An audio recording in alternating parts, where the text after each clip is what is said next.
Hey everybody, this is Eric Moss from ericmossfitness.com and ericjmoss.com.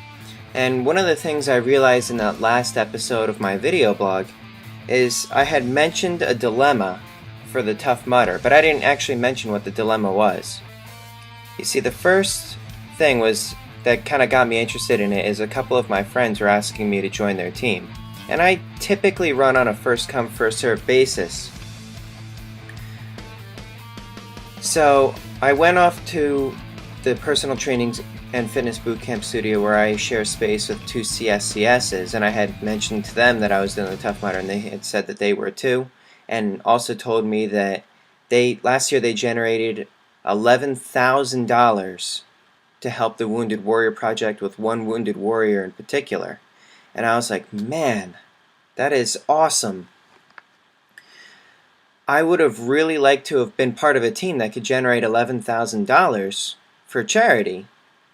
But I also had my friends that had asked me to join their team first.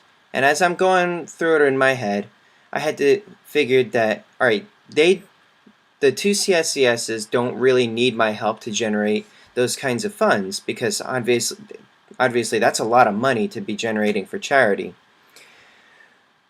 With this video log, I thought to myself, maybe I can generate a lot of funds too if my followers are generous and wanted to help with the cause. So I'm going to include a link at the bottom of this video where if you wish to donate to this cause, you can. I would appreciate it, and the men and women fighting for this country would also appreciate it. So I'm going to just thank you ahead of time. Now, looking at my last video log, I was reading some of the comments, and username I Do Stuff had talked about, or had told me to watch a certain video, so I went and perused that video. And it's about a guy named Ryan Shanahan, who's a kettlebell expert, and now he's supposedly an MMA expert too, and the guy's just full of shit, but I'm not going to really cover that in this video log. That's going to require a full-on blog post, because I'm going to be posting the videos on my blog so you can just see how full of shit this guy is. Let me just tell you ahead of time that one of my clients, her husband, was awake late at night and was delirious and saw the videos and knew how much she enjoyed training with kettlebells with me, so he decided to buy her a video.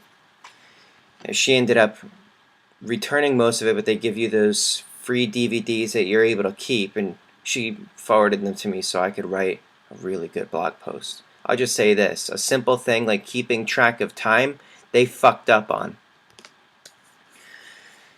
Now I can see we're already a little bit past 3 minutes in, and I've got to keep this one short because the last one that I tried to do was too long and it didn't fit in one of the video sites that I had tried to upload this to, so I'm going to just try and keep this one a little bit shorter and sweeter and a bit quicker.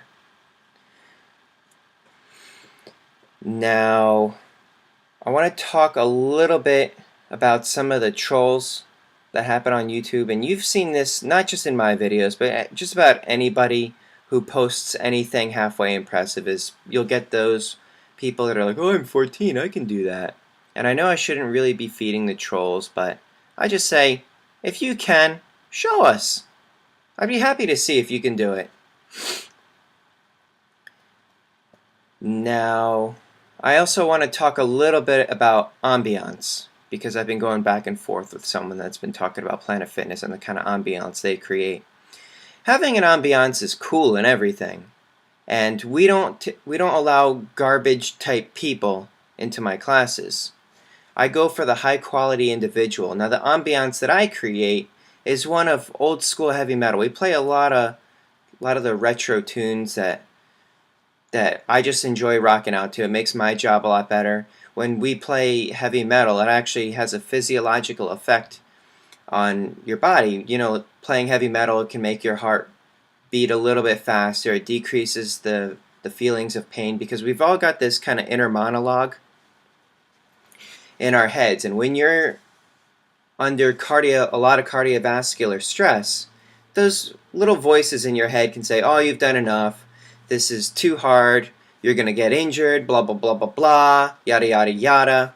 And when you're playing music that can really get you going, it can kind of drown out those voices, and then all you hear is just like the vocal cues that you give yourself in your own head, like pop, lock, punch. And it kind of simplifies the movement for you. Now, the different physiological effects vary with different songs too. Like heavy metal gets you going, Pink Floyd would bring it back down, and some of the things that draw people to one thing turn people off from another. You know, I really like hot foods, like the spiciness. I remember I went to a restaurant one time, and I told them that if I didn't walk out of there crying, that they weren't going to get a tip. And they challenged me on it, and I enjoyed it. I didn't end up being able to finish the entire thing because it ended up being a bit too much for me. But I enjoyed every second of it, and when I went home later, I ate it again, and I enjoyed every second of it then too. Now that spiciness is what would draw me to a food that would turn other people off from a food. It's the same kind of thing with music. Certain types of music draw certain people in and push other people away. And that goes for just about anything. You know, like I've had this kind of unnatural attraction to the kettlebells, and I think it's because they kind of look evil. And I think that's one of the things that turns a lot of people off. But if you want to really get in shape, I say get the fuck over it and get to work.